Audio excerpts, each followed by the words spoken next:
Un podcast désopilant présenté par Martin et Charles. C'est qui ça? C'est qui ça? Martin et Charles. Oh là là. Mais où sont-ils que je leur crève les yeux? Qui ça? Martin et Charles. Vous commencez à me fatiguer. Y a pas quelques soissons avec de la bonne soivre, hein? Permettez-moi de vous préciser poliment que vous êtes de pauvres petits putes. Ces amuse-bouches m'ont mis en appétit.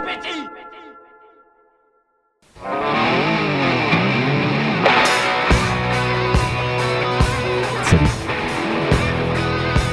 Bienvenue sur Entre Potes. Enfourcher les motos. Allez, on sort les relais. On sort les cuirs. On sort les clous. On sort les points américains. Et les t-shirts avec des loups dessus.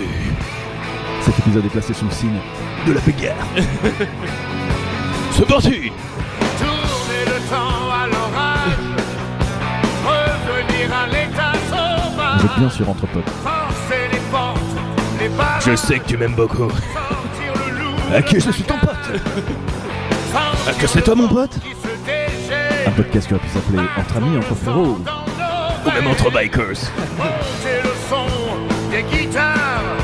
Et le bruit Mais c'est un pote qui réunit deux potes, tout simplement. Je suis Martin, je suis ton pote. Et moi je suis Charles, je suis ton pote. Tu n'es pas Johnny Cadillac.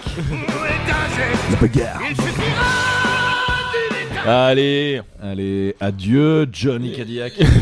Tu sais que Tu connais Johnny Cadillac? non, c'est qui C'est Johnny? vrai que tu connais pas? Non. C'est le sosie belge de Johnny. Ouais. Bah, Johnny qui est déjà belge, donc Ouais. le sosie tout court de Johnny, Ouais. qui avait fait une vidéo célèbre sur la technique de l'Huracan, L'Huracan? qui est un coup de poing. C'est vrai, tu connais pas Non. ça? L'Huracan de genre de coup de poing genre à la Street Fighter quoi. Ouais, tout à fait. Ouais. Et Johnny Cadillac est connu pour ça. C'est un mec qui fait, Des a fait Huracan. un tuto célèbre et qui est à la fois intéressant en audio et en vidéo. Donc je propose tout de suite de te le faire découvrir avec l'ami Aude, de celles et ceux qui ne le connaîtraient pas. Si le mec il est comme ça devant toi, toi tu te mets 3/4 face. Voilà, donc là il Toujours de t'explique trois quarts l'Huracan. Déjà, la surface sur laquelle il peut frapper est beaucoup moindre. Voilà. Hein, si t'es comme ça, bon, il Il peut faut frapper dire qu'il partout. ressemble vraiment à Johnny. C'est vrai. Si t'es comme ça, il peut frapper que dans tes côtes.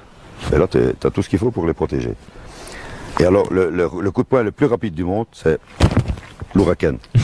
Ça, mon ami, quand le gars il s'y attend pas, parce qu'il sait pas que tu sais faire ça. Ouais. C'est Il beau la sait pas que Belgique. tu as été karatéka ou quoi. Ou bien que tu as appris à faire un Huracan. Donc lui, il est comme ça, et toi, tu arrives près de lui, et tu le chopes là. Et à partir du moment où il est chopé là, il voit plus clair. À partir du moment où il voit plus clair... Très connu l'Huracan. Je suis surpris que tu n'aies pas cette ref. Mais l'Huracan c'est le nom d'un vrai coup de poing. Je crois, oui. C'est vrai le Oui. nom d'un vrai coup de poing de un karatéka truc quoi. de karaté. De Mais karaté. bon, là, ce qui est marrant, c'est le Johnny, l'accent belge, le short à fleurs Ouais. et la Cadillac. C'est excellent.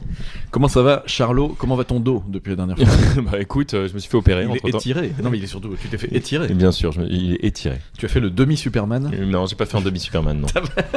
Non, ça c'est un autre panel d'exercices sur lequel je médite, mais Oui. je l'ai fait mentalement, mais pas. J'ai vu que sur ta feuille d'exercice, puisque Charles, il faut tout vous dire, Charles a une feuille d'exercice, a une espèce de tuto, Un véritable plan de vol. un véritable.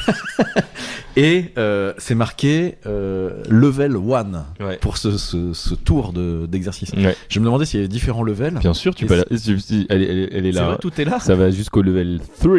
Ah ouais? Level Et est-ce 3. qu'à la fin, c'est vraiment des trucs acrobatiques où Ouais. tu tournes sur la tête? Ouais, tu fais la toupie japonaise, des trucs comme ça. Non, mais en fait, c'est un truc. C'est de la rééducation. Hein. Ouais. On revient là-dessus. Mais clairement, bon, bref, je ne sais pas. En fait, ça fait partie des trucs que je connais vraiment pas, les étirements, les exercices. Est-ce que c'est bien de les faire? Est-ce qu'il faut pas trop les faire? Et je compte, voilà, apprendre à faire ça. Tu Mais ne sais pas, tu ne veux pas, et tu restes planté là, je crois. ouais, dire. c'est ça. Ouais. C'est ce que j'ai cru comprendre.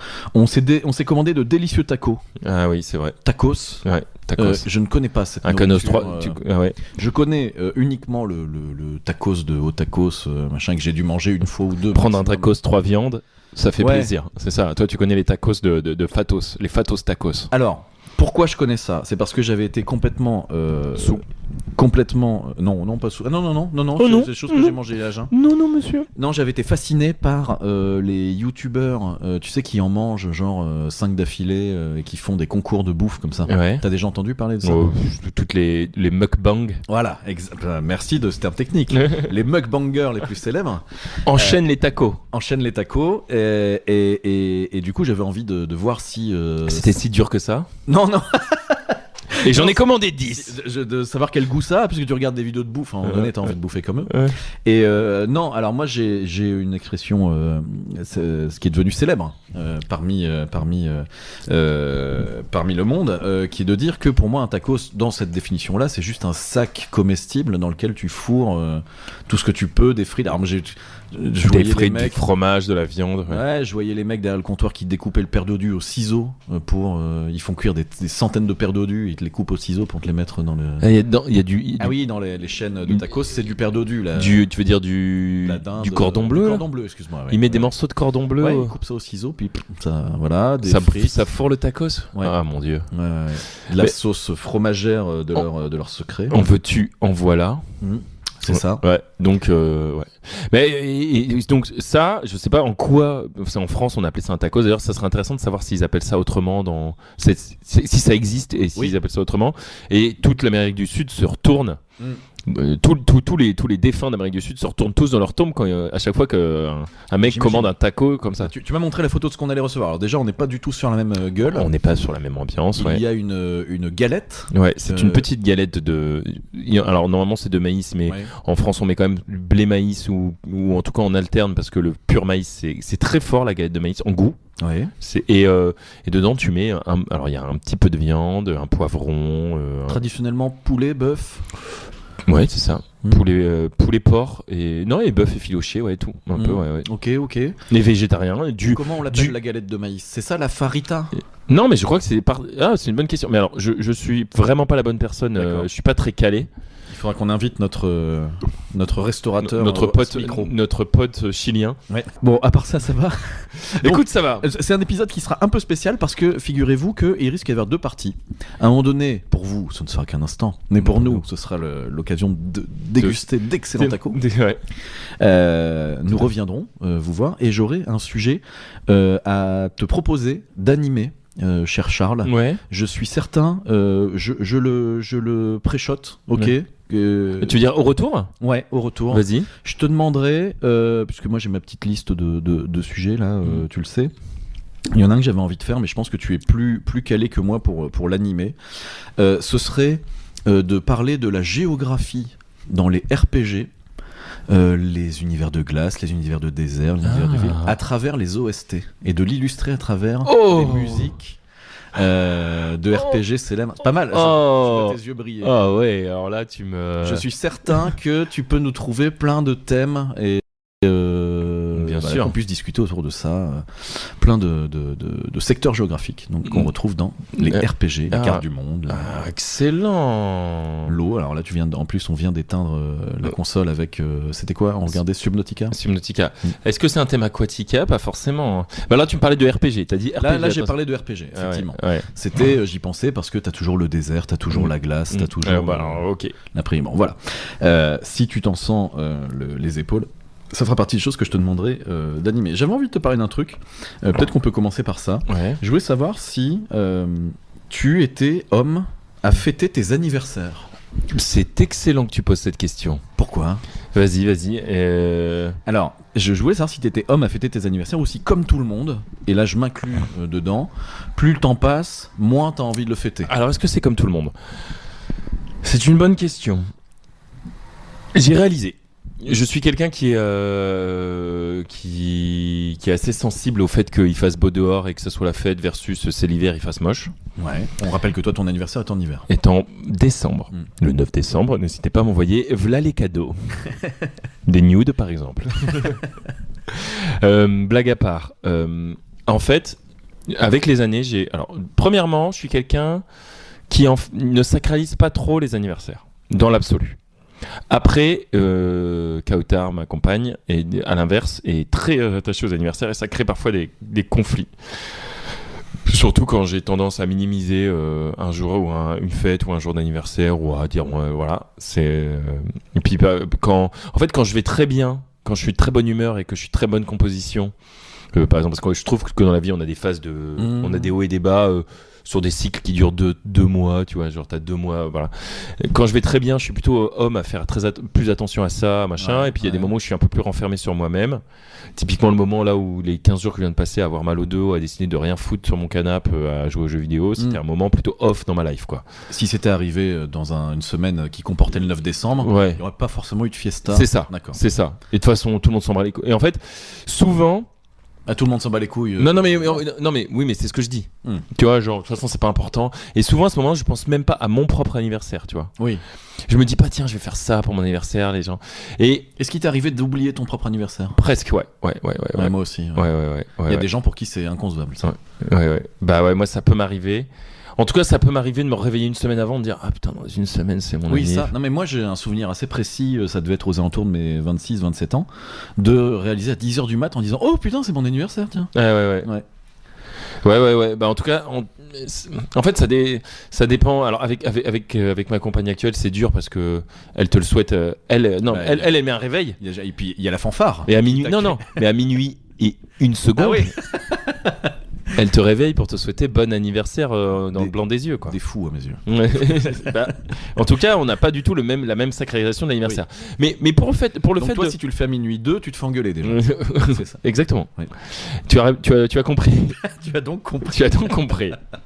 Non, mais là où je voulais en venir, c'est que mon propre anniversaire et ma motivation à fêter mon propre anniversaire, c'est souvent un indicateur de mon état d'humeur cet hiver-là. Oui. Et j'ai réalisé que souvent.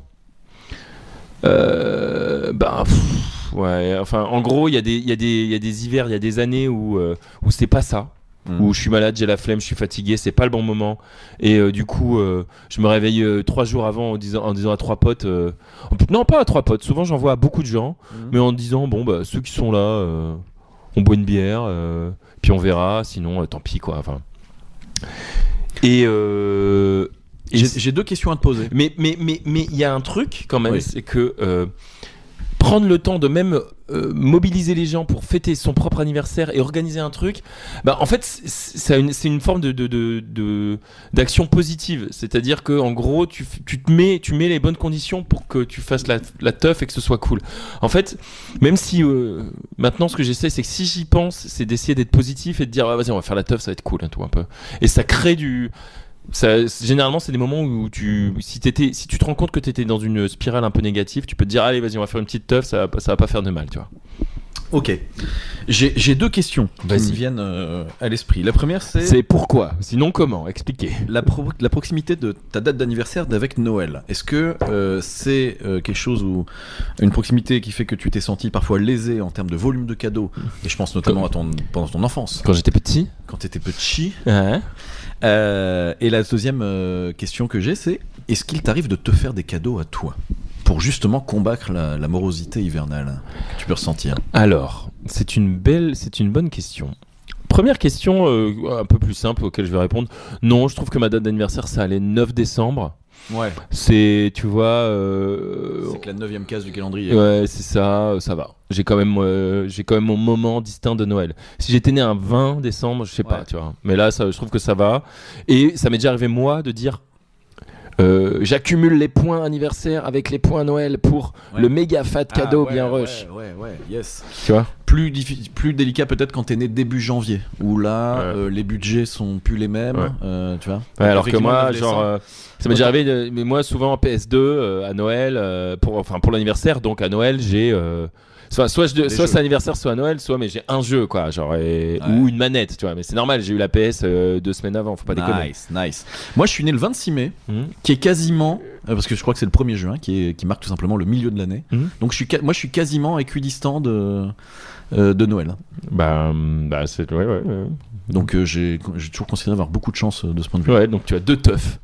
Tout à fait. Mais t'as pas répondu à ma deuxième question. J'étais complètement et par rapport à mon problème avec les anniversaires, c'est je ne fais pas grand cas de mon anniversaire, mais par symétrie, je ne fais pas grand cas de l'anniversaire des autres. Et alors je suis incapable de retenir l'anniversaire des gens à part mes sœurs, mes enfants et ma femme maintenant.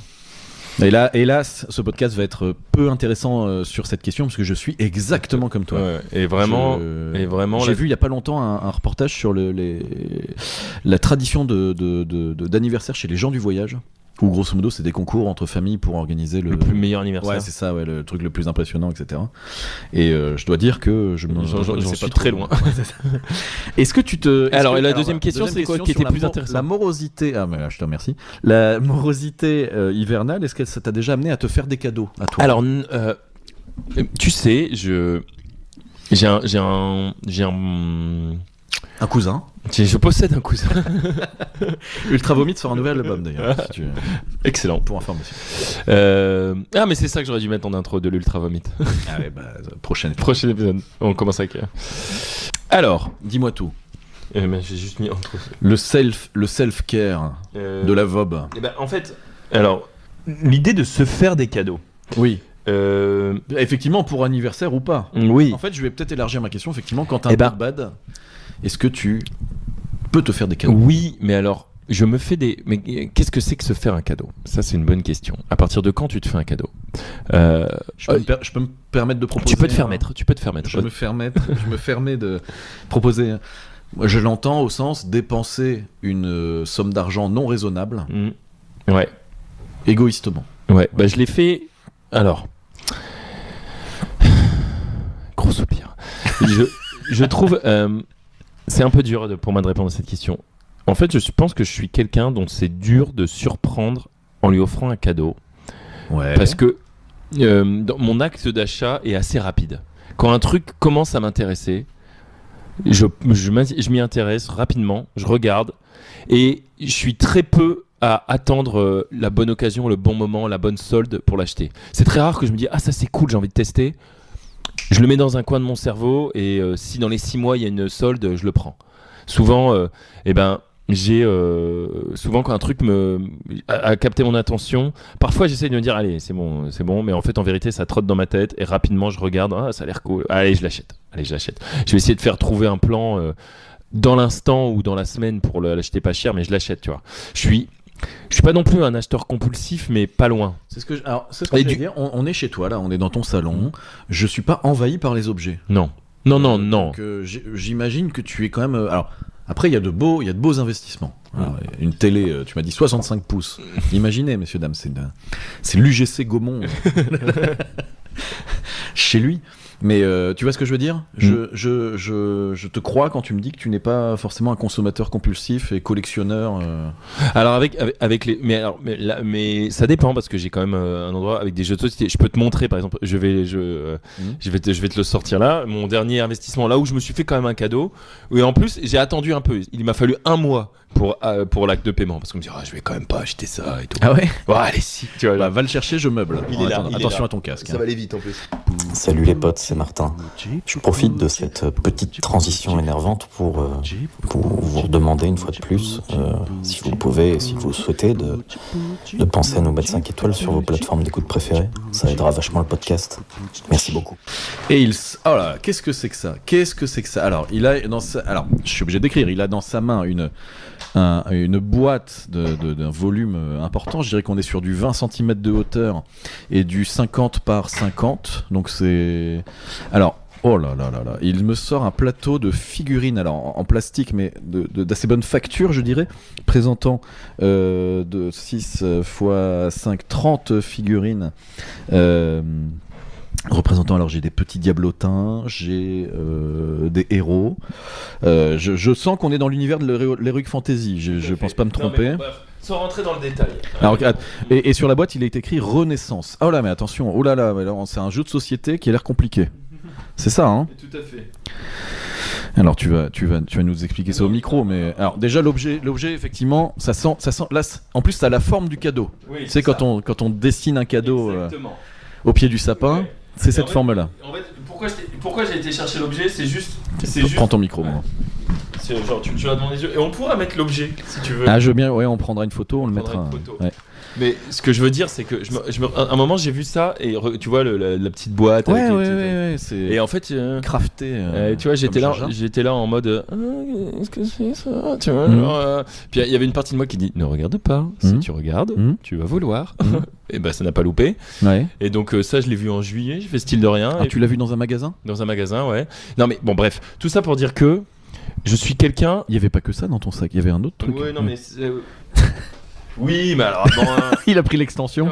Il y a 10 000 extensions. En fait, là, c'est une seule boîte d'extensions dans laquelle j'en ai mis plein. Bon. D'accord. Alors, donc on est sur un jeu qui s'appelle Renaissance. Ok.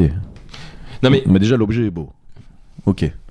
Et puis c'est vraiment ton truc. Ouais. Alors vas-y, dis-nous en plus. Ce que je voulais dire, pourquoi j'ai sorti l'objet, c'est juste pour te montrer l'objet, pour faire un peu le truc, mais je sais pas, entre nous, il y aura peut-être à couper, hein, parce que ça c'est pas quelque chose qui rentre. Je trouve ça marrant. Mais ce que je veux dire, pourquoi je prends cet exemple-là, et j'en suis pas toujours fier de parler toujours de jeux, tout ça, mais là on fait partie vraiment. Si j'ai pas été capable de me dire non et que on puisse me l'offrir par surprise en disant on avait remarqué que t'aimais bien ça donc on te l'offre. En fait, quand un truc m'intéresse, je laisse pas l'opportunité à quelqu'un d'autre de me l'offrir, jamais. En fait, c'est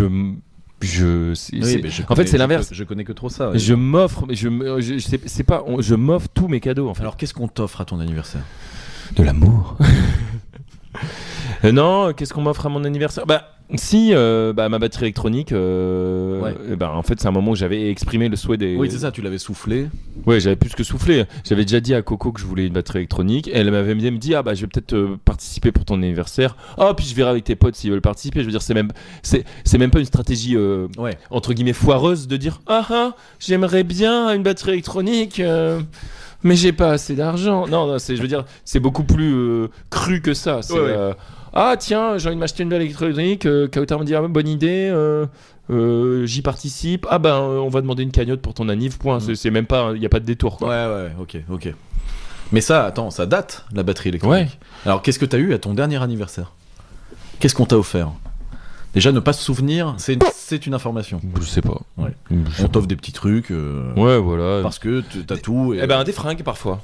Ok. Parce que comme un beau costume, un costard avec une doudoune d'une finesse, mais d'une finesse. Non, parce que il est beau. Qu'il est beau cet homme. J'ai vu un barbu tatoué dans le train me dévisager. Alors j'ai promis à l'ami Yo de retrouver la marque des costards que moi je m'étais acheté. C'est Father and Sons. Father and Sons, ouais. Ça c'est le milieu de gamme classique. Exactement, le milieu de gamme classique. J'aurais pas mieux dit. Ouais. Mais on est presque on n'est pas vraiment dans la demi-mesure là. On est quasiment dans le prêt-à-porter. Ah oui. Ouais. De toute façon ça coûte combien un vrai costard ? Au moins 500 balles, quoi. Ouais, c'est ça, 500-600 balles en demi-mesure. En sur-mesure, on est dans des milliers d'euros, et en prêt-à-porter, en fonction du cheapos ou du moins cheapos, on va entre 100 à 300. Un Father and Son, ça monte à 300 balles, non ? Moi, je vais pas te mentir. Ouais, tu l'as en promo. En solde. Non, ça, on peut pas faire avec solde. Mais ouais. Donc, moi, je l'ai eu 150 balles. Father and Son, c'était le fournisseur de costumes. Ouais, mais milieu de gamme, ça okay. Enfin, quasi prêt-à-porter. Milieu de gamme dans le prêt-à-porter.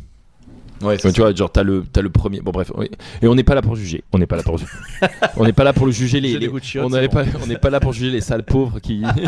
On les juge pas. Putain, on dévie. Ouais. Non mais donc, genre dans quoi j'ai investi Quels sont les cadeaux que je me suis fait ces dernières années? Déjà, quand tu t'achètes un jeu PS5, tu considères que c'est un cadeau ou non, c'est juste un ça, tu vois, c'est une bonne question. Je fais attention à ma dépense quand même maintenant, de plus en plus. Déjà neuf, et un truc, c'est très rare, j'achète un jeu neuf par an, je pense, max. Ah bon ? 9. Ah oui, hors promo.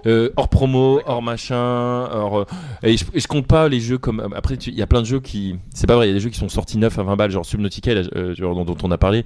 Son prix, ça a toujours été 30 €, 40 €. J'avoue que.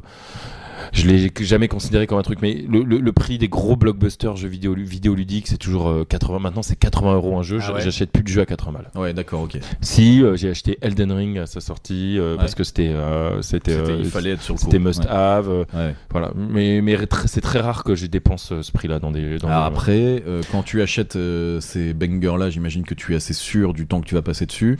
Ramener à l'heure, c'est ok. Oui, c'est toujours. Non, mais c'est toujours ça le problème avec le jeu vidéo, c'est que ramener à l'heure, oui. Mais mettons pour celui qui a comme pour passion le billard ou le flipper et qui claque 6 € par jour en pièces pour. Enfin, tu me diras, je vis dans les années 70, mais. Ouais, c'est ça. On peut trouver d'autres. Non, le jeu est gratté. Ou, tu vois. Ah oui, bah non, mais ça c'est sûr. Ah oui. Ouais. Ah bah là, la Française des Jeux, ça c'est clair que ça fait pas partie de mes dépenses. Hein. Ou les clopes. La clopasse. Non mais blague à part. Donc, je suis pas homme. En fait, je suis homme à tout le temps me faire des cadeaux. Oui. Mais revenons à l'anniversaire. Ouais. Je trouve ça très intéressant que tu me dises, je sais plus trop ce qu'on m'a offert pour mon anniversaire. C'est parce qu'il y a des gens, j'en suis convaincu, qui ne se font des plaisirs qui s'autorisent des plaisirs de dépenser de l'argent pour eux et expressément pour eux, qu'à leur date d'anniversaire ou aux alentours. Truc exceptionnel, quoi. Tu vois. Toi et moi, effectivement, on est plus des épicuriens sur ce sujet-là. Ça, j'avoue que... Et c'est pas bien parce que du coup, ça fait de nous des gens dépensiers. Ouais. Alors moi, je me réfugie derrière, tu vois. Ce que tu dis, jeux vidéo, je me dis, c'est un investissement. Parce que jamais moi. Jamais. Mais si, parce que acheter un jeu en promo en étant sûr que tu vas pas y jouer dans les semaines qui arrivent, c'est un investissement sur le temps long. Le jour où c'est un piège. Est-ce que tu fais ça ? Est-ce que tu consultes ta boîte ça ? Alors non, mais alors là on parle d'autre chose. Mais non, mais tout à fait, bien sûr, c'est de la non, moi je ne fais plus ça. Moi ça pour le coup je ne fais plus ça. Quand t'achètes un jeu, tu joues. C'est pour y jouer tout de suite. Ok. Tout de suite. Pas besoin de prendre un ton agressif, monsieur. C'est tout de suite, monsieur. Ici et maintenant. Je ne fais plus de trucs pour plus tard. Ça me force et quand vraiment je ne veux plus jouer à autre chose, alors je remets le nez dans un catalogue. Mais parce que j'en ai marre. Mais pareil, j'ai vu les euros partir dans des trucs, des promos, des machins. Je fais plus ça. Ok. Sujet suivant. Enfin, pour rester dans le thème quand même. Quand on était petit, en tout cas moi j'ai souvenir que tu étais présent à certains de mes anniversaires d'enfants. Tu étais là en qualité de meilleur copain. Ouais. Et c'est toujours des moments un peu compliqué parce que du coup moi c'était mes copains d'école et toi je sais pas si tu en gardes des souvenirs ou quoi que ce soit mais tu étais le copain qui avait que moi comme copain dans la troupe en référent mais là c'est un truc donc on pourrait étendre à d'autres moments, tu vois, genre quand t'es le seul enfin quand on est adulte ça va non quand t'es adulte quoique tu sais je suis toujours surpris du fait que les gens se mélangent pas forcément beaucoup hein. C'est vrai, tu mets tu rassembles des gens autour de toi et finalement les groupes se reforment hein. T'as les potes et il y a des échanges mais pas tant que ça. Moi je fais partie des gens qui en soirée font activement le travail d'aller voir Ouais. Alors, je suis désolé, j'ai pas de souvenir à ce moment-là. C'est ce que j'allais dire. Ça fêtait je crois que ça fêtait les anniversaires chez toi. Ah oui. Non, mais de mes anniversaires, je me souviens bien. J'ai pas de souvenir de. Bah moi j'ai des souvenirs photos où t'es là parmi des. Il y a une espèce de crossover en fait. J'ai pas de souvenir de ces moments-là par contre. La Vob et les autres copains, mais genre on a 10 ans, on a 12 ans. Plus petit que ça. Non. On a 8 ans. On a 6-7 ans. Ouais, mais à cet âge-là, t'arrives, tu es avec ton copain, il y a des jouets, des bonbons, t'es content. Oui, évidemment. Non mais je suis pas en train de dire que c'était une souffrance particulière. Non, mais par contre, c'est marrant que tu dis ça, mais sur le mélange en soirée, moi c'est quelque chose qui me tient à cœur. Ouais. Bah t'as raison, mais c'est à la fois c'est quelque chose qui me tient à cœur, mais dont je ne fais plus une croisade permanente. C'est-à-dire que si la soirée, je suis fatigué, je suis pas d'humeur, j'accepte aussi de faire me réfugier chez les visages connus et c'est tout. Et je l'accepte, mais je le sais. Okay. Je sais, tiens, ce soir, ça va pas être un moment de rencontre c'est ça. Avec d'autres, un peu de fatigue, un peu de flemme, voilà. La bagarre. Ok, thème suivant, beau gosse, petit jingle.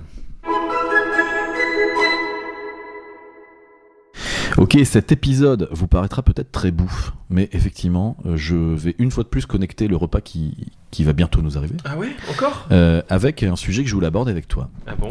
Je pensais qu'on allait parler de la famille nucléaire. Ah oui, non.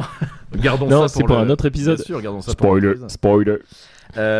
Non, je voulais parler avec toi d'un sujet. Je vois qu'il y a une trend qui revient pas mal sur la YouTubance en ce moment. Qui Kian Kojandi, qui Squeezie, qui McFly et Carlito, font des concours de bouffe épicée. En un seul mot, évidemment.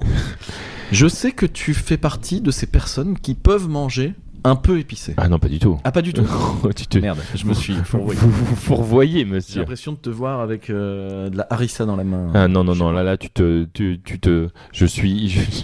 alors, on va appeler Kautar, là, elle va rigoler quand tu vas dire ça. Est-ce que... J'ai appris à manger en imaginant que, sans compter l'échelle de Scoville, de je sais pas quoi, en imaginant que, tu vois, la bouffe épicée, ça va de 0 à 20. Avant, j'étais 0 absolu. Et maintenant, je peux reconnaître que 1 de temps en temps, c'est un petit peu bien, quoi. Parce que, alors, ça va peut-être rendre encore plus intéressant le sujet que je voulais aborder avec toi. Moi, c'est pareil que toi, alors, sauf que moi, je reste à 0. L'échelle de Scoville, je crois que ça va jusqu'à 13 minutes. Oui, c'est pour ça. Non, mais c'est pour ça. Mais moi, je te parlais plutôt de ressenti, tu vois. Genre, sur une échelle de 1 à 10, moi, je suis à... L'échelle de la VOB. Je suis passé à 1, quoi, peut-être. Parce que j'en ai regardé des vidéos de cette trend, etc. Et je dois dire que ça m'a amusé, ça m'a plu. Je fais partie de ceux qui ne mangent jamais épicé. Jamais. Et dès qu'il y a une gouttelette de harissa quelque part, je brûle. Ouais, mais on est. C'est la Tour Eiffel. Eiffel Tower. Et par contre, c'est quoi, du coup, le plaisir ? Parce que ce que je vois quand je regarde ces émissions-là, c'est que au bout d'un certain... Au départ, ils commentent effectivement sur le goût de... Ah, c'est un petit goût de fruits, un petit goût de myrtille, bidule. Et le jeu, c'est d'aller de plus en plus loin et clairement de partir sur la souffrance physique. Oui. Ouais. C'est-à-dire qu'en fait, moi qui ne mange pas épicé, la question que je me pose, c'est... En fait, manger épicé, ça fait mal. Et donc, d'où la question, mais pourquoi ? Pourquoi manger des choses qui font mal à la bouche ? Ça c'est une bonne question. Hein. Et alors moi il y a un humoriste assez jeune qui s'appelle Guillaume Genoux, je sais pas si tu le connais. Non, mais on voit que t'inventes. Mais... non. Dire un truc qui non, regarde, je suis sûr que si tu googles sa tête, tu l'as peut-être déjà vu. Qu'est-ce qu'il nous fait, ce Guillaume Genoux ? Et là, il a sorti une vidéo, il fait souvent des trucs très courts, mais là, il a fait un truc de 15 minutes, il appelle ça Cold Ones. Ah oui, je l'ai vu alors, je l'ai vu. Où c'est de plus en plus froid. Ouais. Il se moque un peu des trucs là. Et bref, alors attends, de quoi est-ce qu'on veut parler ? On veut parler de cette trend ou on veut parler de la bouffe épicée ? Non, moi je voulais te parler de la bouffe épicée. Alors, je suis très très mauvais Yankee de ça. Moi, je supporte pas le piment. Au contraire, Est-ce que t'as déjà expérimenté ? Toi, t'es peut-être plus découvreur que moi. Je me suis déjà retrouvé malencontreusement. T'as voyagé. Oui, je me suis déjà retrouvé à avoir commandé un truc épicé sans trop m'en rendre compte en Chine ou machin. Alors. Déjà, je peux te dire que quand le piment est identifiable dans le plat, genre c'est une pâte, c'est un produit, c'est un morceau de piment, bon, tu peux tomber dessus et faire ah, mais au pire, tu l'évites dans le plat et tu évites aussi les aliments qui ont été en contact direct avec le truc. Et là, c'est le pire pour moi, c'est dans une soupe ou un truc, c'est en fait t'as un bouillon épicé, c'est fucké, c'est-à-dire que tout.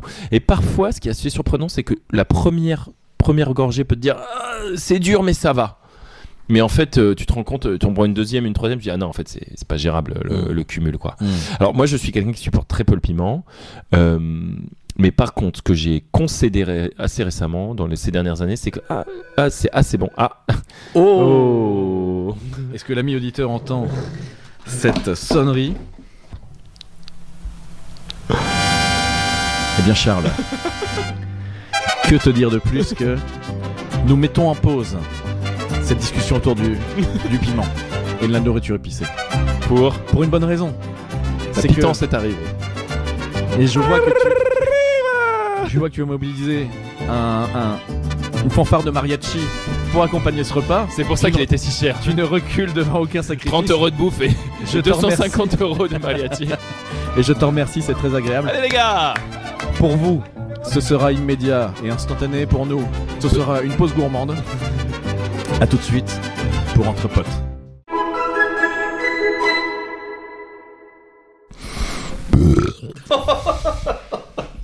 Ah oui, c'était pas pour rigoler. De retour sur Entre Potes. Ça rigole zéro. On ne rigole pas avec l'euro dans cette maison. Charles rote sur commande. Exactement. Si vous aussi, amis auditeurs, n'hésitez pas à nous le signaler. Ça sert en cas de haut le cœur. de ballonnement. Oh. Ah oui. Je t'ai vu gonfler ta gorge comme un crapaud là. Ouais, c'est parce que j'avale de l'air, et je le fais rentrer et je le mets dans mon estomac et après je l'expulse en contractant mes abdos. Très bien. Et tu sais qu'il y a des gens qui arrivent à péter sur commande. Ah oui, je ne fais pas partie de ce clan. Moi, je fais partie du clan des. Tu fais partie de la secte. Rotten Command. Et on m'appelle Sgarrot. Non pas Serbitrov. Non pas Serbitrov. De retour sur Entre Potes après un délicieux repas mexicain. Ouais, où j'ai finalement dégusté on a eu le parfait exemple d'un truc très épicé, mais j'en ai goûté un tout petit peu. Il y a quand même il y a quelque chose d'extraordinaire qui s'est produit pendant ce repas. Ouais. C'est qu'on s'est aperçu, toi et moi. Ah oui, alors là, si ça, alors là, on pourrait calculer la chance, la probabilité mathématique. Alors, comme ça. Donc on a commandé chacun de notre côté dans le même restaurant, hein, mais on a pris chacun ce qui nous intéressait. Et il y avait une formule avec 3 tacos. Ouais. Et il faut tu choisis 3 parmi, je sais pas, 12. Alors 3 parmi 12, mais tu peux sélectionner plusieurs fois le même. Plusieurs fois le même, tu fais ce que tu veux. Et il s'avère que sans se consulter, écoutez bien, cette anecdote vous paraît incroyable. Et pourtant, elle est réelle. Nous avons pris exactement la même chose. Et ouais, le tiercé. Le tiercé, nous avons pris la même chose et on était sur le cul en fait. Et alors, qu'as-tu pensé des champignons ? Moi j'ai trouvé ça c'était très bien. Okay, tout est très bien de tous les points de vue. Oui, c'était une très bonne adresse. Quand tu peux citer si tu l'as en tête. Tokoyaki. Aka. Non, c'est finalement Koyotako, on n'a pas pris ça. On a pris Aka. C'était le Aka que je faisais pas. Yes, et en simple conclusion sur la nourriture épicée, effectivement, tu me disais quelque chose que j'aimerais que tu développes, c'est le piment a un goût. Oui, alors en fait, mais ça, tous les vrais amateurs de piment le disent, mais moi j'ai toujours trouvé que c'était du bluff parce que tout ce qu'ils voulaient c'était faire les manos, prouver qu'ils savaient manger dur. On sait manger dur, mais je dois reconnaître qu'une légère touche de piment, mais très très très très très légère, typiquement là, tu vois, t'avais le plat, ça rajoute une touche d'acidité, d'amertume aussi en même temps, en plus de la force du piment qui peut donner un côté intéressant, plus intéressant que, tu vois, t'as le fromage, t'as la viande qui est peut-être un peu lourde, et bien là, pouf, t'as une petite pointe acide et amère. Enfin, du coup, que amère, je crois, pas acide, j'en sais rien. Mais en fait, il se passe quelque chose. Ouais, je comprends très bien. Et donc, ça a aussi un intérêt. On parlait de l'alcool et du fait qu'il y avait un coin gustatif à l'alcool. Il y a ça, dans le piment, il y a ça aussi. Tu ne prends pas le piment que pour la force qu'il dégage, il a aussi un goût. Ok. Et tu prends une voix de gros dur en disant, c'est pour jouer les gros durs qu'on prend des gros piments, etc. Je crois que je connais plus de femmes, de genre et femmes, d'amatrices que d'amateurs de nourriture épicée. Ouais. Mais c'est peut-être que mes statistiques personnelles. Au pays des lopettes. Je vis parmi mes Amazones. c'est ça. Au pays des lopettes. Amis auditeurs, si tu es toujours avec nous, on te retrouve donc malheureusement pour toi. Hélas, ta vie doit être bien triste. Écoutez, 2 âmes perdues te rôter au visage. Mais c'est un sujet qu'il faudra aborder avec ton psychologue ou ton psychiatre. Pour la suite, j'avais suggéré à Charles un petit thème. Ah oui, mais alors, on va peut-être faire une pause pour qu'il y ait un tout petit temps de préparation. Mais alors, par contre, c'est forcément dans l'univers vidéoludique, tu veux ? Non, pas forcément. Je t'ai lu ma note, voilà, et ça me ferait plaisir que tu te l'appropries et que tu nous proposes un petit thème comme ça. Mais donc, ok, mais écoute, je me prépare et on fait ça. À tout de suite. Jingle.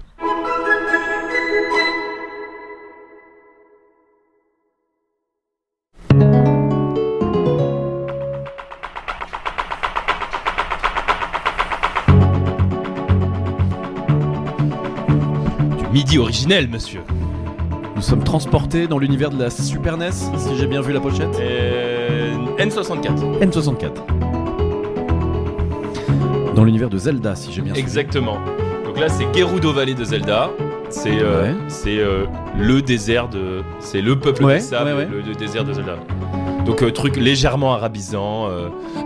Tu passes ton temps à monter alors que je suis en train de descendre. Non, je suis en train de descendre. Ouais, tu passes ton temps à descendre alors que je suis en train de monter du coup pour. Ah oui, d'accord. Et donc tu voulais parler des poncifs ou des poncifs géographiques. Ouais. En fait, dans nombre de jeux, on essaye de t'emmener dans des environnements qui sont pas ton canapé. Ouais, alors d'accord. mais c'est vrai que il y a une espèce de truc assez classique sur les environnements maintenant dont on a l'habitude avec on va dire les marqueurs. Voilà. Là t'as le désert, le désert, le sable, les cailloux. Donc là, le désert, on va retrouver toujours les ennemis qui seront des vers de terre géants, qui sont peu sensibles au chaud, au feu, c'est ça, ou du poison, peut-être des serpents, des trucs. Éventuellement, ils peuvent se cacher dans le sable pour avoir des autour par tour. Le peuple local sur des murs en ocre très arabisants. C'est ça, avec genre agilité, machin. Voilà. Est-ce que tu vas rencontrer dans un village éventuellement des personnages qui ont des turbans sur la tête? C'est quelque chose qui est possible? Bah bien sûr, évidemment. évidemment.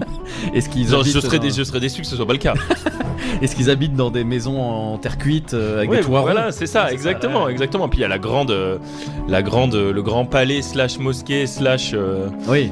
Puis ils sont souvent sur une oasis, voilà. Bon, oui, c'est ça. Et le chef du village est petit, gros et a juste une moustache. Peut-être. Ou un turban. Un turban et des petites moustaches, c'est vrai. Donc voilà, donc là, on est sur... Pour être pour prendre un peu pour dézoomer un petit peu, ça fait quand même partie des trucs très réconfortants aussi de retrouver ces univers-là, alors que tu connais, effectivement, ça te fait voyager en dehors de ton canapé. Mais le fait qu'il y ait cette grammaire-là dans le jeu vidéo et le RPG en particulier, ça a quand même tendance à, on va dire, nous donner des repères un peu connus et des ambiances qu'on retrouve d'un jeu à l'autre. Enfin moi en tout cas ça faisait partie des sujets que je voulais aborder. Ce qui est marrant c'est que je pense que ces dernières années j'ai essayé quand même de retrouver des ambiances différentes de ces poncifs là. Après quand c'est très très bien exécuté tu peux apprécier ça, mais peut-être qu'on a fait un peu le tour, tu vois. Mais je te disais, j'ai pris un jeu qui s'appelle Eiyuden's Chronicle sur Steam, du coup, je sais pas sur quel autre support ça peut être. Et j'étais vraiment très content de retrouver ce qui pour d'autres peuvent paraître des trucs répétitifs et un peu sans intérêt, mais j'étais content de retrouver le village de la neige, le village du désert, le village de la forêt, etc. Ça m'a vraiment propulsé dans une grammaire à l'ancienne. Alors peut-être que c'est ce que tu me dis aussi, c'est que pour toi c'est quelque chose que tu as essayé de dépasser et de moderniser. Donc tu as cherché des trucs différents. Ouais, peut-être, ouais. Mais je comprends que en fait ce qui est marrant c'est quand même tu vois genre là la guitare les cordes un peu arabisantes ça évoque en fait on a quand même des poncifs d'environnement de main un peu espagnol. Ça c'est andalou tu vois genre ça mélange un peu tout ça, c'est marrant. Est-ce que t'as une autre musique à nous lancer pour un autre univers? Un autre univers. Alors on va voir si ça marche et on va voir si c'est celle-là, je suis pas sûr. Ah bah si, j'aurais dû le dire, comme ça aurait été, comment dire, legit tout de suite, mais j'espérais que tu mettes celle-là. Ah ouais? Ouais, ça c'est vraiment pour moi c'est la musique de... C'est quoi pour toi? La neige. La neige, c'est ça. Surtout qu'en plus c'est dans une séquence de Final Fantasy VII où tu dois faire exprès à un moment donné de faire du chemin pour t'évanouir. Ouais. Et donc je meurs de froid. Et donc t'es obligé de te la taper pendant un certain temps cette chanson-là. Alors, je sais pas si elle est particulièrement bien représentative de la neige. Alors les clochettes, oui, c'est vrai que ça fait moi je vois bien les petits flocons. Ouais. Parce que toi tu voyais plutôt. Sinon, honnêtement, j'hésitais avec un autre thème que moi je trouve beaucoup plus. Mais en fait, c'est pas tant le. C'est dans le même jeu. Ouais. Je pense souvent, c'est plus la. Bah tu vas voir tout de suite. Je pensais à ça sinon moi.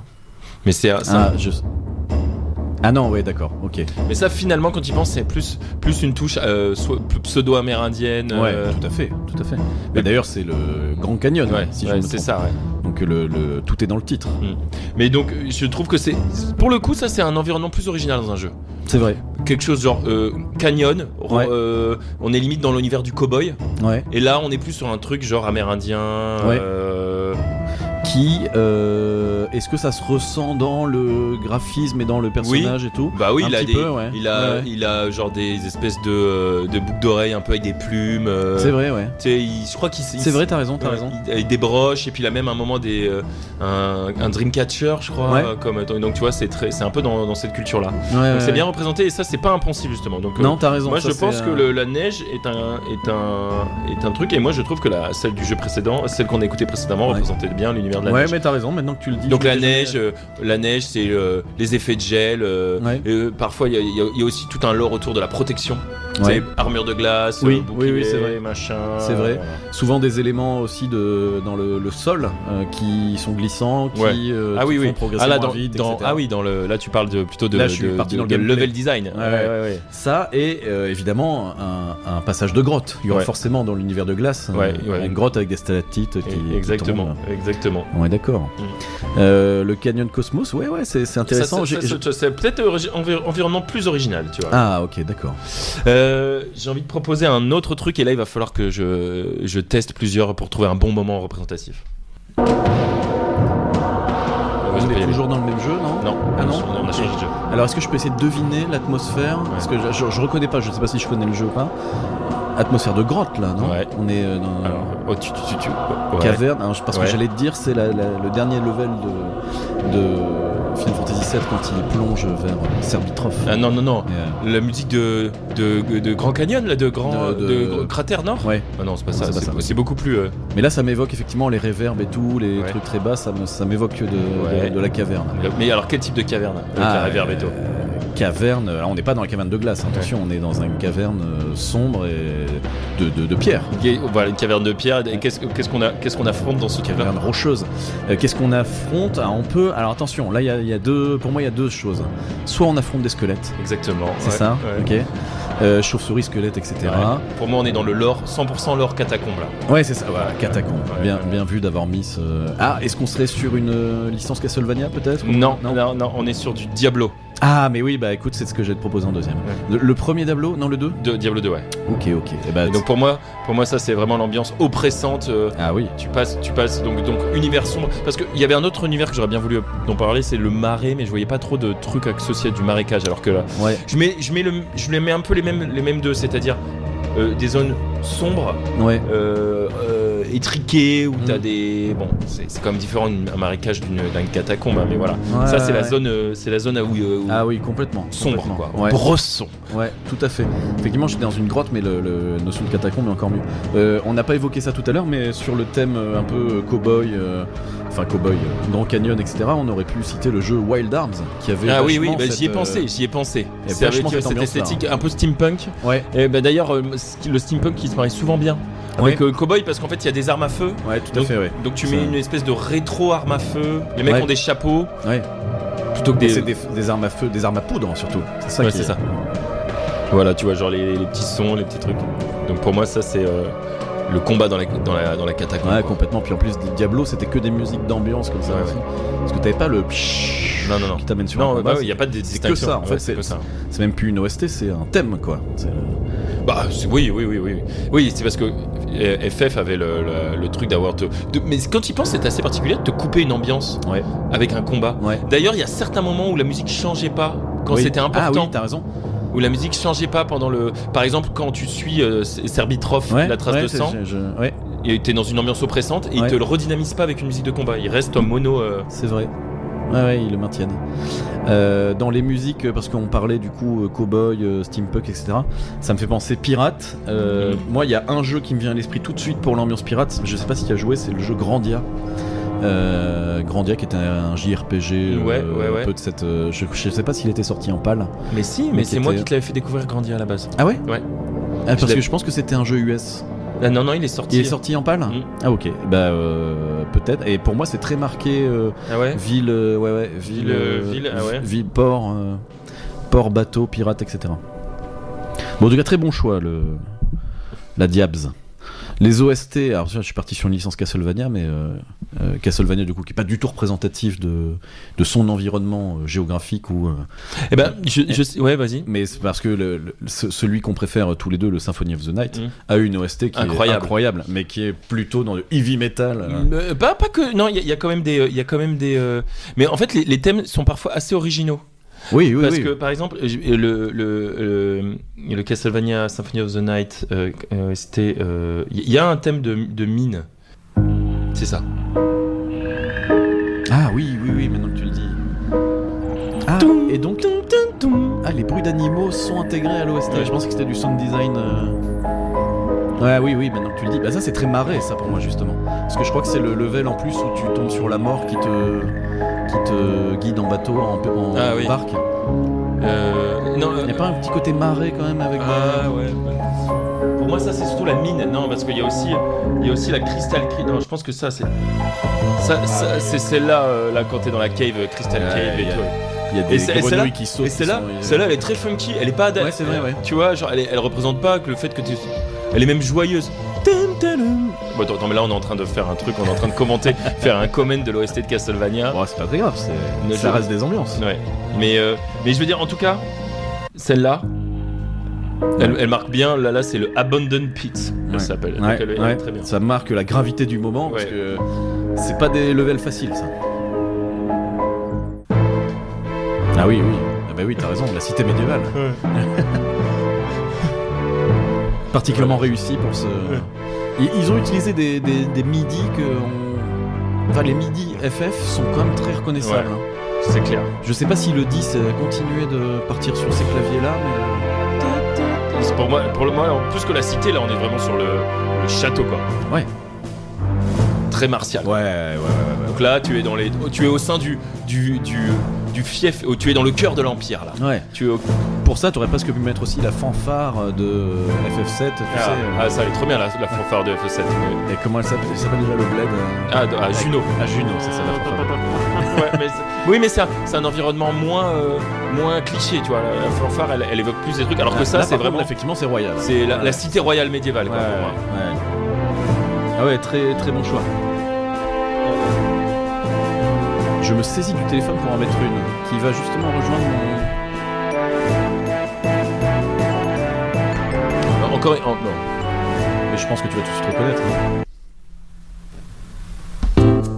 Ah, très bien, très bon choix. Bah oui, parce que là, géographiquement, on sait tout de suite où on est. Bah oui. Il n'y a pas de... C'est Copacabana. Ouais, c'est ça.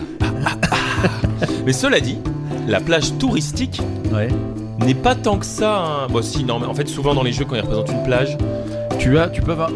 Les Bahamas, ça revient quand même. Ouais. L'inspirant un peu carioca, machin. Du vin. Ouais. Mélange d'ailleurs, c'est mélangé. Genre, tu sais pas dans quel pays t'es vraiment. Voilà. C'est comme avec le fait que tu mélanges toutes les influences arabiques pour créer environnement désert. Là, t'as souvent la jungle et la plage, tu vois. Oui, t'as les palmiers d'un côté, effectivement, et les lianes de l'autre. Mais Costa del Sol, en plus, c'est un niveau qui a quasiment zéro intérêt. En fait, qui arrive et c'est juste une étape. Mais ça, c'est bien, une petite ambiance comme ça. Puis tout le monde est un peu détente à ce moment-là. Tu viens d'obtenir Kate 6 et tu viens de te battre contre Genova dans le truc. Oui, d'ailleurs, c'est assez perturbant parce que t'es dans un dans un bateau qui a été décimé, t'es en mode horrifique et tu te bats contre Genova. Le bateau arrive sur le port et tout le monde est en mode allez, on va prendre une petite glace sur la plage après avoir vu un massacre abominable. Et surtout que t'es censé être caché. Et t'as tous les mecs, tous les officiels qui sortent et toi tu sors juste après, sans te cacher ni rien, tu sais. Alors, est-ce que parce que faut pas que ça devienne l'OST FF7, mais t'aurais pu mettre le temple des anciens aussi. Mais du calme. Du calme, monsieur. Et là, on va mettre pour moi ce qui représente vraiment un truc particulier. Ok.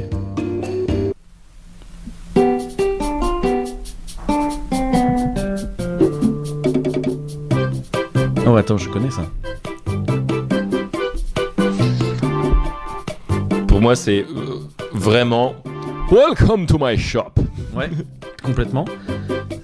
Mais attends, c'est quoi comme jeu ? C'est un jeu que j'ai triché, pareil, je l'ai déjà utilisé tout à l'heure, mais je l'ai morcelé.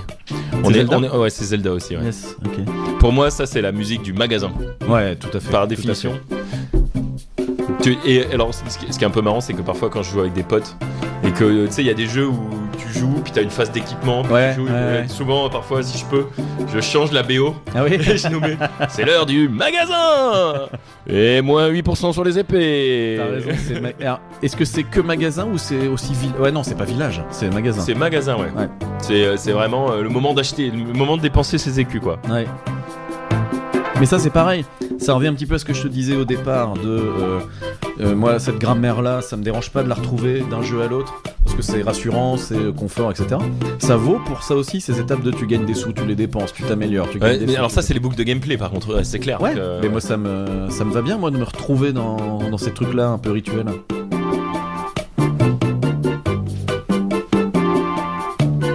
Mais oui t'as raison, là c'est le magasin, c'est le mag. Alors attends. Oh. Déjà ça sonne bien, ça doit être un jeu récent parce que c'est du bon midi là. Ah, il y a un truc qui me fait penser à Chrono Cross, mais c'est pas ça. Qu'est-ce que... La snare. Il mime la snare. Non, c'est le... Ah oui, le village des nains. Non, bah là, ouais. Alors c'est pas mal ça. On est clairement juste, c'est juste un thème associé à un forgeron. Oui c'est ça, ouais. Donc c'est vraiment la forge quoi. Ouais, très bien, ok. D'un jeu que j'ai pas l'air de connaître, Moonlighter. Bon, bah, après là c'est compliqué, mais juste c'était pour donner un autre récif. Et ça, du coup, quand tu l'as entendu, t'as tout de suite remarqué qu'il y avait le goût de... Ouais, c'est vrai que c'est cool. Alors en fait, c'est encore plus malin que ça dans ce jeu. Il faudrait. C'est que l'animation prend le relais et il y a un mec qui tape. Non, c'est qu'en fait, tu as un thème. Alors là c'est très malin. Tu as un thème du village que je vais te faire écouter. Mm-hmm. Et en fait, quand tu te rapproches des marchands qui sont dans le village, le thème change en fonction du marchand avec lequel tu es en train d'interagir. Donc en gros, t'as le thème de base, c'est celui-là. Ah ouais, d'accord. Et en live, quand tu te rapproches du forgeron, en restant dans le tempo, et il conserve le tempo. Ah ouais, ça conserve le tempo, c'est comme ça. D'accord, ok. Et d'un coup, ça c'est le thème du village, tu vois. C'est vrai que c'est malin. Et du coup, par exemple là. Ok, le forgeron. Donc là, tu te rapproches. Donc là, le forgeron. Ouais.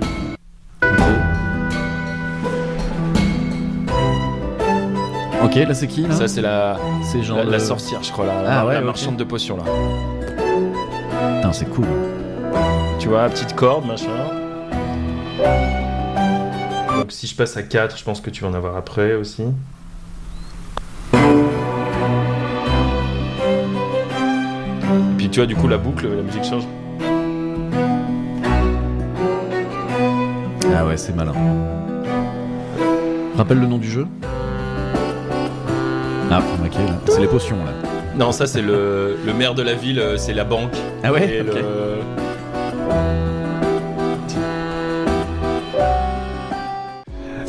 Marrant cet exercice. Après, moi, je l'ai trouvé très...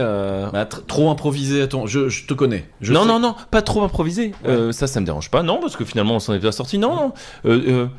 Trop spécifique. Ouais, peut-être. Encore un peu geek.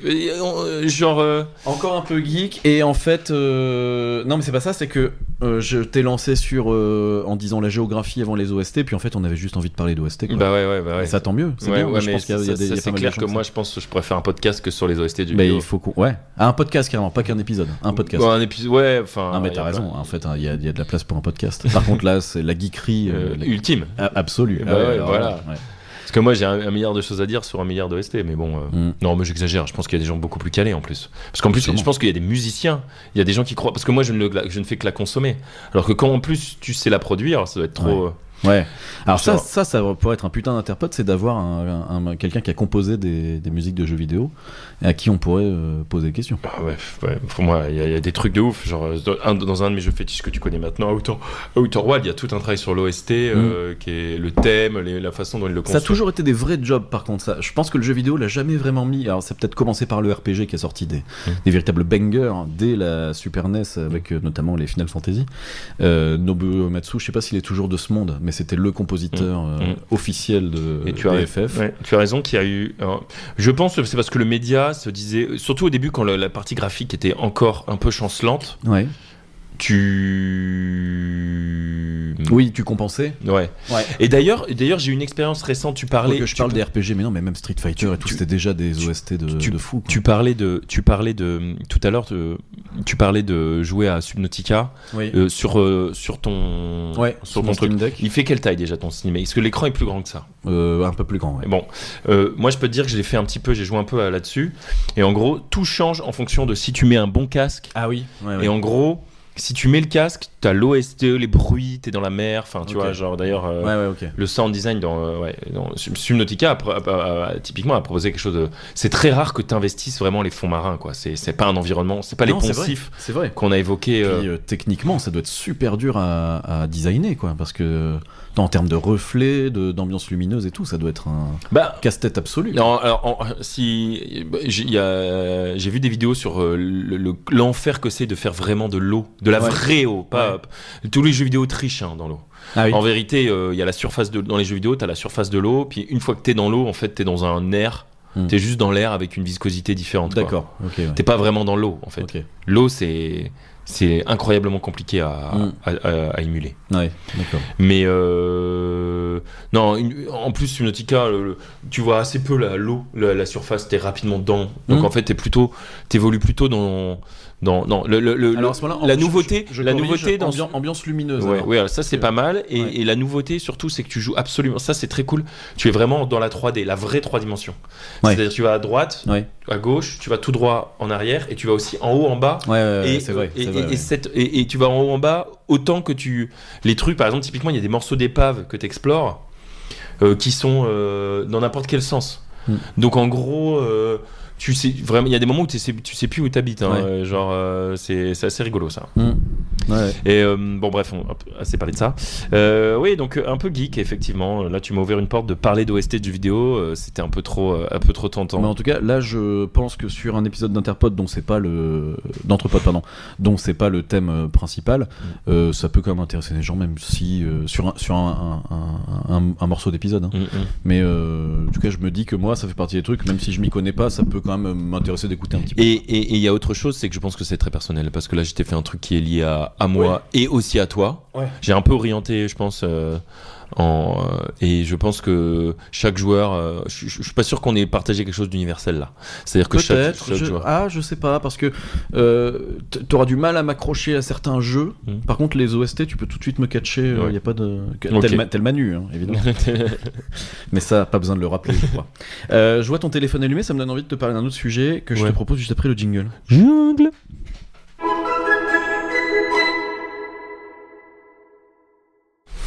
Dernier sujet que j'espère pas trop prise de tête, mon pote. J'avais envie de te parler d'un truc. Et je dis T'as été au courant pour mon procès, c'est ça? Voilà. Donc je me désolidarise complètement de ton attitude. Elle avait plus de 10 ans. Hashtag affreux, pardon.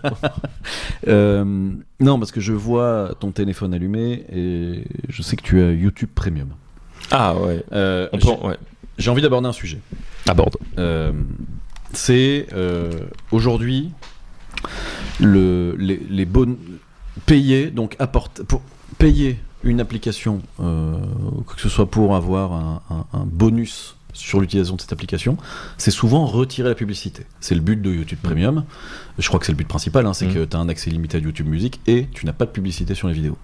Quand tu télécharges une petite appli, n'importe quoi, un petit jeu, un petit utilitaire, etc., il est possible et fréquent que ce soit gratuit et que un des bonus possibles soit de payer une petite somme pour retirer la pub. Aujourd'hui, on est dans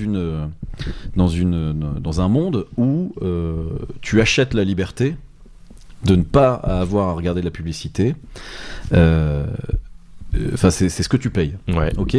Ça va amener à une réflexion où j'aimerais bien avoir ton avis. C'est ça sous-entend que la publicité, c'est une plaie.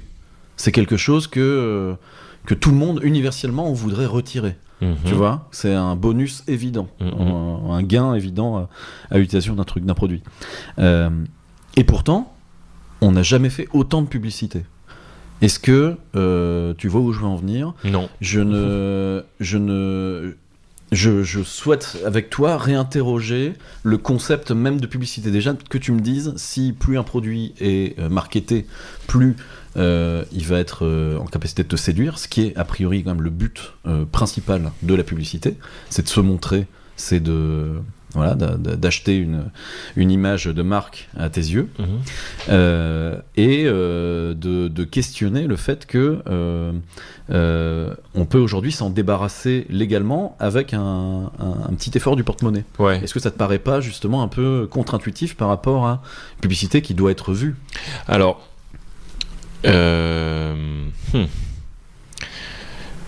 plusieurs choses dans ce que tu dis. Qu'est-ce que ça m'évoque ? Alors déjà, on parle que ce soit dans les apps ou même dans certains jeux, la notion de freemium, moi, me hérisse un peu. D'accord. Mais je pense que c'est le business model qui marche le mieux en ce moment. Et comme il y a énormément de frilosité et que tous les gens ont, que ce soit sur l'univers du jeu ou de l'application, et maintenant c'est des produits financiers. On sait si les développeurs gagnent des sous quand il y a de la publicité dans une appli ? Ce qui est sûr... je sais pas si le développeur gagne des sous, mais le projet gagne des sous. Le projet gagne des sous. Alors, est-ce que les développeurs, ils ont été payés de manière fixe à l'avance et après ça, ils négocient leur truc. Mais ou pas, ou est-ce qu'ils sont intéressés au... Ça, je sais pas. Des fois, tu peux te payer à la vue. Enfin, il y a ce genre de truc. En fait, quand il y a un truc qui... Je pense qu'on prend le problème à l'envers. C'est... On a pris l'habitude... En fait, tout a été fucké à partir du moment où il y a des applications gratuites qui sont arrivées sur le marché. Une application, c'est du travail. Soit c'est une asso avec du logiciel libre qui a décidé de mettre pourquoi pas, qui a décidé que c'était intéressant que les gens aient une appli pour évaluer la qualité de ce qu'ils bouffent. Je pense à Open Food Facts ou des choses Yuka, comme ça. Yuka, c'est Open Food Facts rebranderait en France, mais c'est très bien aussi Yuka. Y a pas, c'est juste que voilà, tu vois, ce genre de choses, c'est des bénévoles qui travaillent, qui font machin. Soit c'est un produit qui a vocation à générer des revenus, ne serait-ce que pour récompenser le travail de son développeur. On va abandonner le principe qu'il y a des investisseurs qui ont parié qu'ils allaient faire de la marge dessus, tout ça, même si c'est évidemment le truc. Là, ce qu'on a connu sur tous les produits manufacturés jusqu'à récemment, c'était si tu veux avoir accès à cet divertissement, tu payes. Et puis tu l'as. Voilà. Et là, il y a des mecs qui se sont dit, attends, on a une meilleure idée, on donne un peu. Et on enlève un truc. Alors, soit il y a la démo, ça c'est ce qu'on avait avant, t'as un bout. Ouais, c'est vrai, oui. Ouais. T'as un bout, et puis ça t'a plu, maintenant pour le reste, faut payer. J'ai été surpris de voir que dans les jeux vidéo, ça existe encore. Ça existe encore un peu, ouais, parce que les mecs, il y a certains des gens qui ont besoin de hooked un peu leur. Ouais. Et il faut savoir qu'il y a un truc qui est assez marrant, c'est que dans les jeux vidéo, quand tu télécharges une démo, souvent tu télécharges le jeu complet. Ah, d'accord. Et en fait, il est bridé. Et si tu payes. Tu peux jouer tout de suite, tu dois pas attendre c'est pas genre tu es en train de jouer à la démo. Ah oui, d'accord, et puis tu dois tu conserves ton XP. Et tu dois recommencer de zéro, ou alors même tu dois au moins attendre que tout se télécharge. Non, en fait, tu payes, le paywall disparaît et tu joues à la suite du jeu, quoi. Toi tu télécharges des démos? Ça m'arrive toi très qui rarement. demande de goûter les glaces caramel. Est-ce que tu télécharges des démos? Oui, mais il y en a pas sur tout. Mais maintenant, il y a quand même beaucoup de mecs aussi qui ils font aussi des week-ends gratos. Il y a des jeux où il y a des jeux 48 heures tu peux jouer. Ouais. Tu peux éventuellement terminer le jeu en 48 heures. Ouais, si t'es bon, ouais. Ou si tu n'as que ça à foutre de ton existence, pourquoi pas. Non, mais là où je voulais en venir, c'est sur la publicité. En fait, quand il y a de la publicité dans un jeu, c'est leur modèle de revenu. Oui, ok. Et d'ailleurs, ils jouent le truc là-dessus. C'est ils te font jouer, et puis hop. Alors moi, je déteste ces jeux les freemium. C'est gratuit. Freemium, c'est d'abord gratuit, puis tu peux payer pour des trucs en plus. Ouais. Ça, c'est le pay to win. Alors, pay to win, c'est vraiment quand si tu payes pas, t'es obligé de, tu vas perdre par rapport à ceux qui gagnent. Ouais. Mais dans la notion de freemium, c'est perdre par rapport à ceux qui payent. Pardon. Tu vas perdre par rapport à ceux qui payent. Ouais. Ouais, tu vas perdre par rapport à ceux qui gagnent. Oui, c'est une belle lapalissade. Mais là, dans toutes les applications, c'est interrompre ton expérience. Par exemple, tu es en train de regarder des vidéos et on t'interrompt ton truc en te mettant des pubs. Et on te fait comprendre que en fait pour rencontrer des mecs chauds de ta région. Des mecs chauds de ta région. Déjà, ils m'ont bien ciblé. Bravo les gars. Et ça m'énerve. Ah, les cookies. Bla bla bla bla cookies. Un enchaînement terrifiant. C'est bien, ça nous fera un réel à mettre sur Instagram.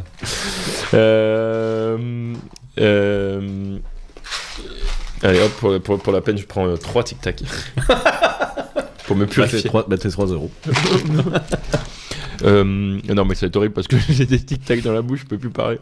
Tu veux que je meuble? Non, mais c'est bon, arrête de meubler. Donc en fait, ce qui se passe maintenant, je sais pas si c'est clair.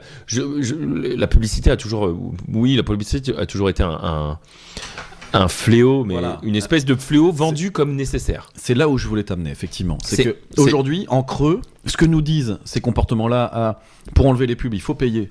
Que ce soit sur YouTube, sur des jeux, sur des applis, quoi que ce soit, ça veut dire que la publicité est un fléau. Non, mais ça veut dire que tout le monde s'accorde à dire que c'est pénible. Oui, mais que tout est payant. En fait, c'est ça. C'est que quand tu vas dans un événement gratos, en fait, tu vois le nom du sponsor, tu vois le nom du truc, et il y a des mecs. En fait. Oui, non, mais pourquoi est-ce que ce qu'on insulte, c'est la pub en elle-même, et pas t'es dans ton freemium et tout d'un coup t'as une pub Mercedes? Pourquoi est-ce que personne ne se dit ah Mercedes, putain vous êtes vraiment des connards? Tout le monde se dit ah la publicité ça fait chier. Tu vois ce que je veux dire? Alors, il y a pas de si, moi je pense que il y a pas d'impact sur les marques. Sur les marques, tu penses? Moi c'est la question que je te pose. Moi ça m'insupporte, et en plus tu as donné l'exemple parfait, genre pour moi le lobby automobile, non mais c'est l'enfer, enfin genre quand j'ai eu le malheur de retomber sur alors moi je regarde jamais la télé normale, enfin la télé tout court, les chaînes. À un moment, la dernière fois j'étais chez ma mère, je crois, je vois la télé et les pubs, c'est des assurances, des voitures, du jambon, une petite tranche encore. Une petite tranche de jambon peut-être. Pour encore vendre du jambon dans ce pays? On a encore le droit ou pas? Et puis des voitures et des assurances. Enfin, c'était l'enfer. Enfin, il y a au moins un tiers du temps de publicité. La vacuité. Non, mais c'est surtout un tiers du temps de publicité programmé à l'automobile, quoi. Ah oui, alors. Okay, au fait de vendre des véhicules neufs. Oui. Tu vois, genre. Ça m'a tué. Alors ça c'est une question que je me pose, mais je sais qu'on n'aura pas la réponse ici ni aujourd'hui, mais je comprends évidemment, je suis pas plus con qu'un autre, la notion d'image de marque, et plus tu te montres, plus tu es incontournable dans le domaine, etc. Donc je sais qu'il faut pas se poser la question comme ça, mais je peux pas m'empêcher de la poser en disant, quand tu vois une pub Mercedes, est-ce que tu as plus envie d'acheter une Mercedes derrière ou pas? Je sais que ça fonctionne pas comme ça, mais je trouve que... c'est quand même le principe de base. Dans tous les cas, t'occupes l'espace. Oui, voilà. Et donc t'existes. Ouais.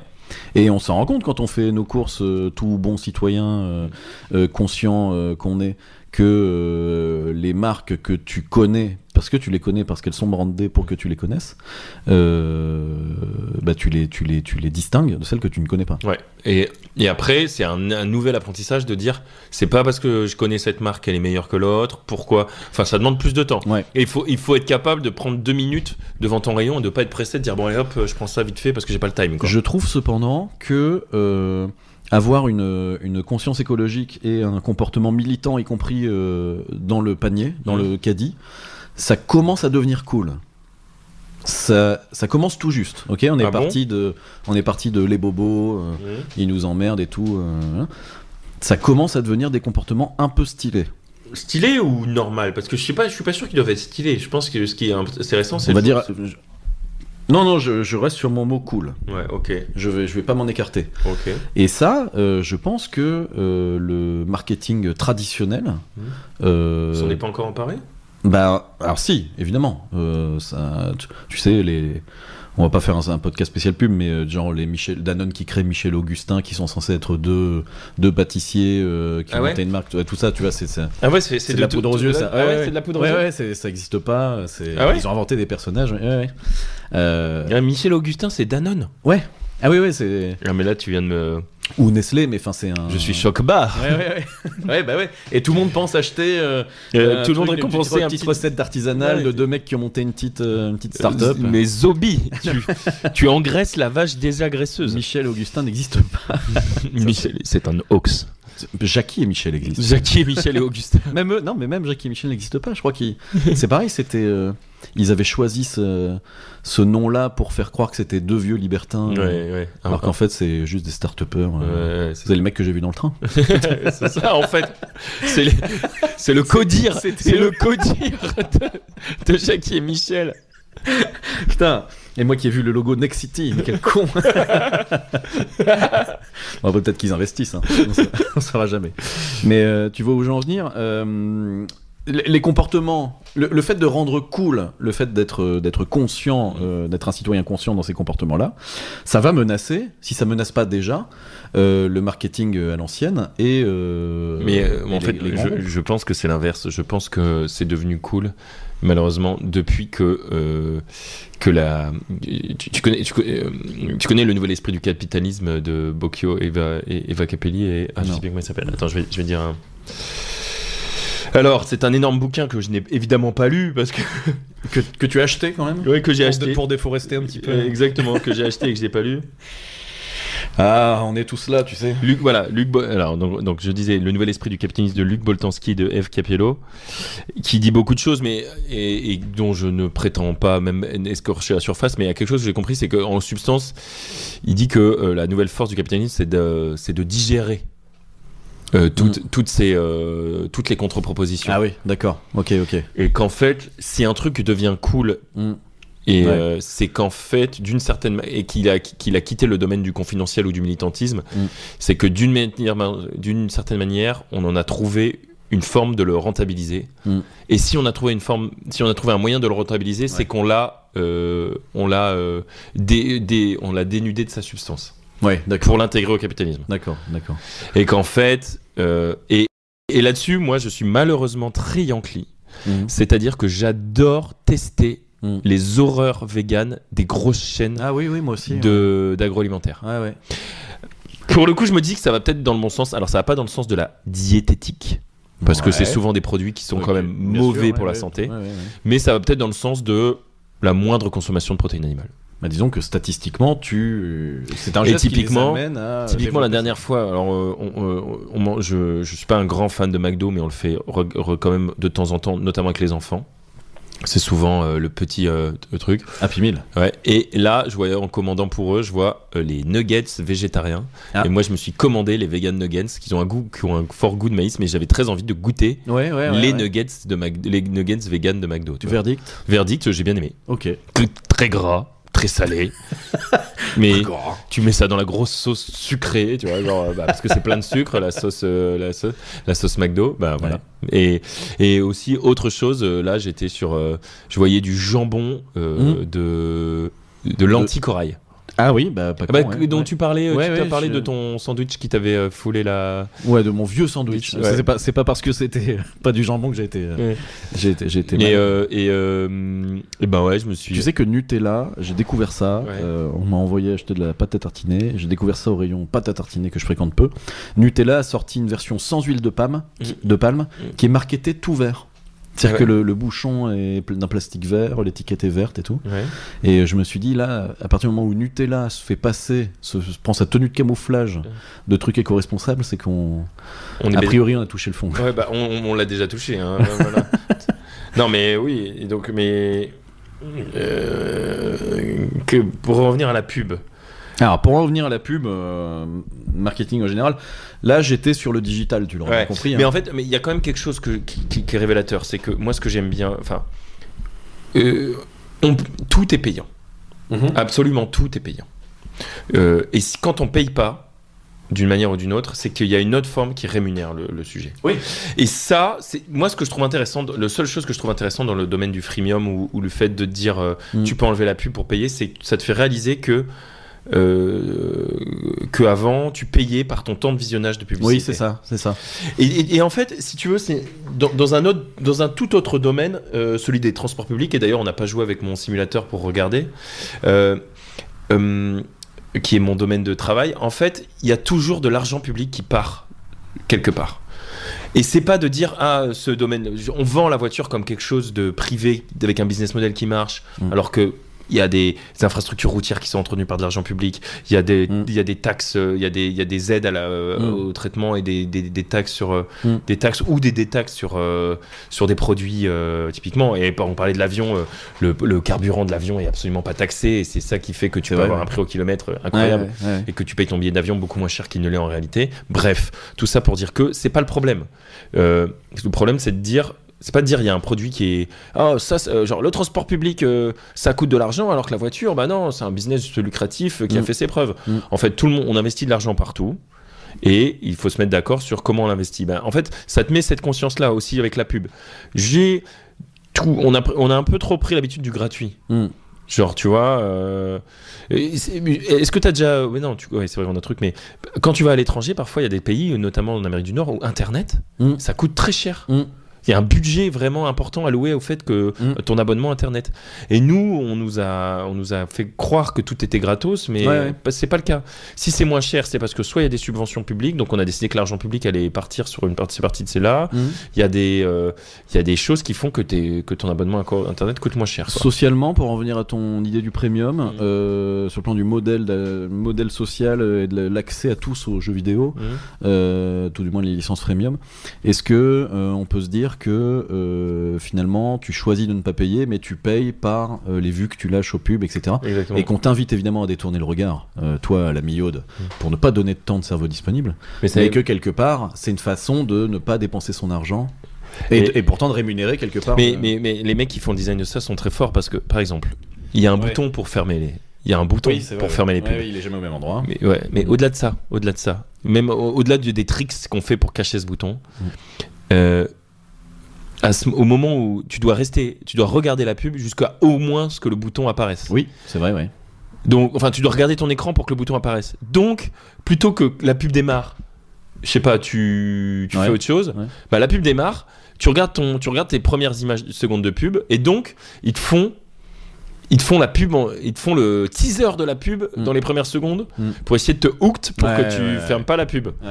C'est comme avec... des fois la flèche qui te permet de la fermer au bout de 30 secondes, il doit y avoir une durée un minimum légal, 30 secondes, elle disparaît 5 secondes après. Ah ouais ? Parce que tu rentres dans une nouvelle page où tu peux télécharger le truc, etc. Et grosso modo, si t'as détourné le regard et que tu fais autre chose et que t'arrives trop tard, il faut que t'attendes encore plus pour qu'elle réapparaisse, la flèche. En fait, je pense que la pub reste...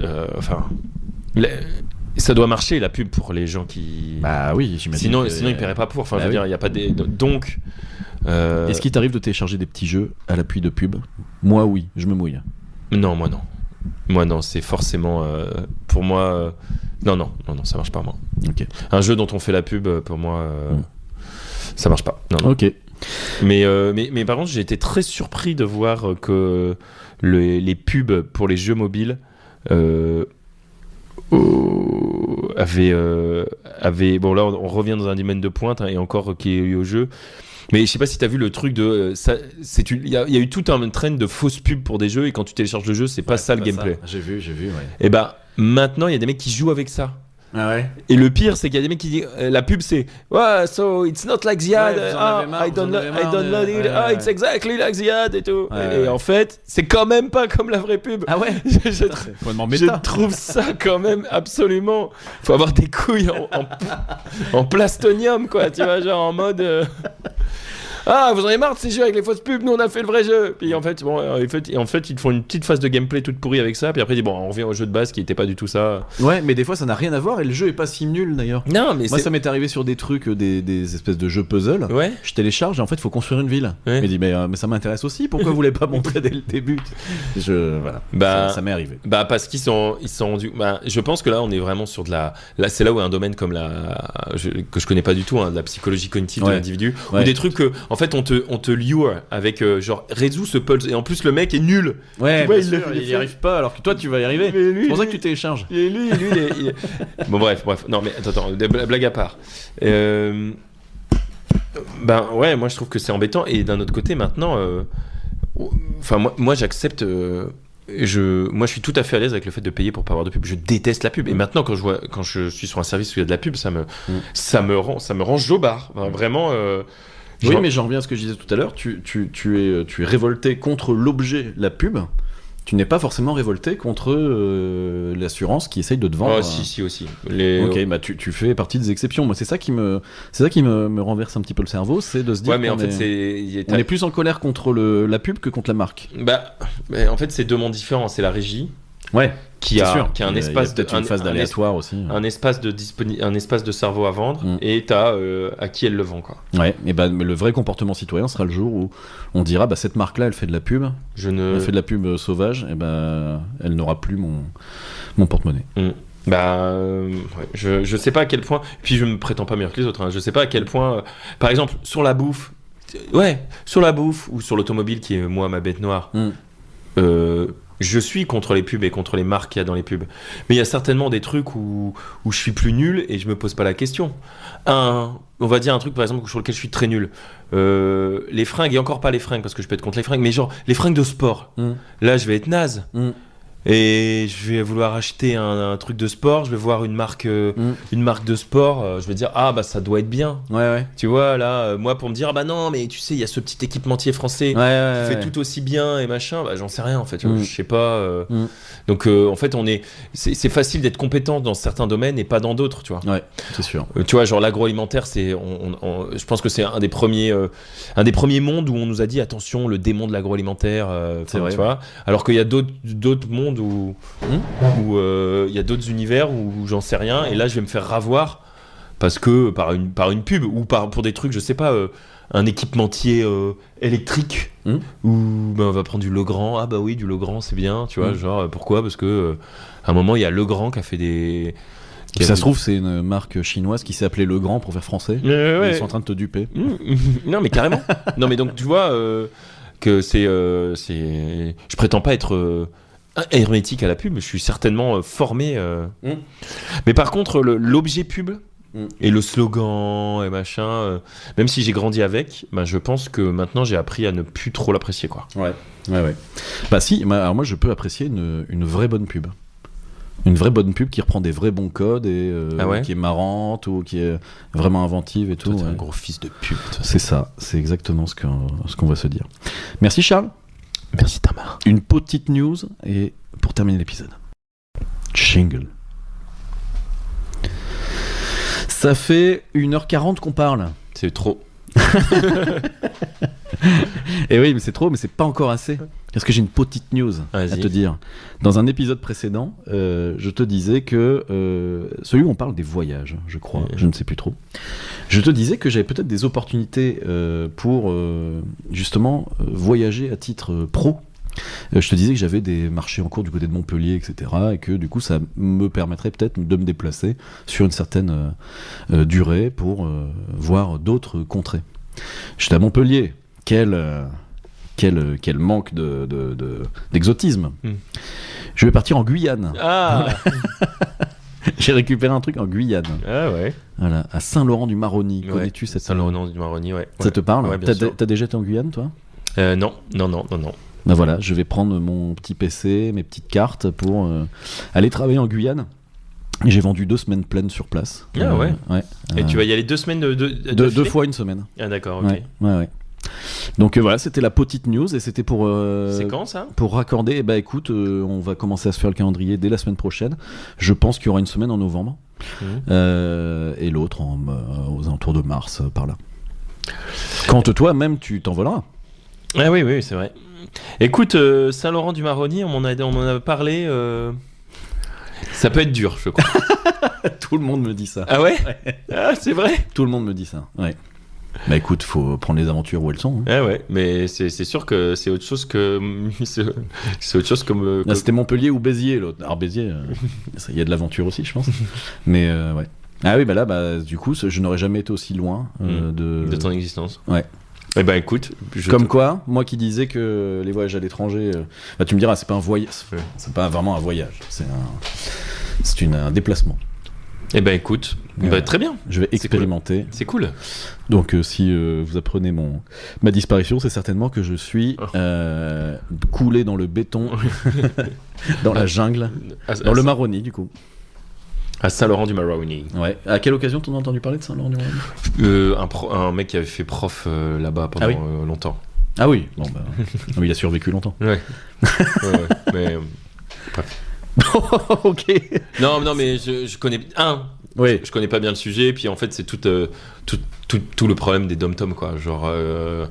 Le problème des expliquez-vous sur le problème. Non mais toute la problématique des dom-tom, qu'est-ce que la métropole, qu'est-ce que représentent les dom-tom par rapport à la métropole, bien sûr, oui. Quel est leur droit d'ingérence, historique, quel est leur droit de, bref, c'est une position coloniale, quoi. Complètement coloniale. Et qu'est-ce que Voilà. Moi, j'y vais pour faire du droit, effectivement, du droit applicable. J'y vais pour faire du droit français, monsieur. Ah Mais ouais. je sais bien que je suis pas. Je sais que je suis sur un territoire français. Je sais que je ne suis pas en France. Ouais. On peut le dire comme ça. Il n'y a rien de. On peut encore le dire comme ça aujourd'hui ou pas? Merci à l'ami Aude, merci à tout le monde. On vous souhaite une excellente semaine. On vous dit à la semaine prochaine pour un interpote et dans 2 semaines pour un entrepote. Si je suis encore en vie, car peut-être que je suis dans le Maroni. D'ici là, portez-vous bien. On vous dit à très vite. Bisous, bisous. Au revoir.